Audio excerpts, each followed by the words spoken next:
理台美管理中心。公司新闻采访报道。高雄国立科学工艺博物馆今仔日是办机器人的比赛，有127队参加，赢的队伍4月份会代表台湾去美国比赛。3、2、1。学生囡仔操作遥控，和机器人去抢比赛现场顶悬的4角砖啊！大家用速度来拼输赢。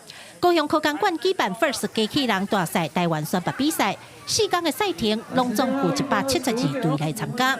参赛学生年纪对4岁到18岁拢有。最后胜出的队伍，第4月份会代表台湾去美国比赛。我们在一个海洋保育、一个海洋资源的一个维护方面，这是一个主要的一个方向，但是让学员们可以根据他们的一个动手做能力跟一个思维能力，再去创作出他们所需要的一个议题。科工馆讲，这几年 AI 甲机器人伫世界各国拢是推崇的重点。台湾也未少偏乡学校推广机器人课程，让偏乡的囡仔有机会接触到科技，增加自信。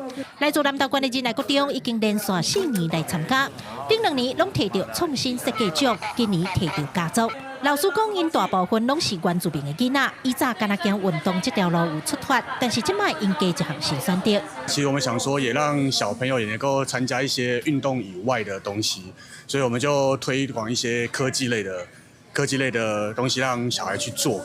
然后，而且之后升学对他们也有更多元的方式，就不会走运动类。在一开始，我有很多不懂的地方，比如像是组装机器人跟程式的问题，但是经过老师跟同学的帮忙跟引导，我学会了组装机器人跟如何写程式。美国的 FIRST 机器人比赛对1999年开办了后，已经推广到世界各地。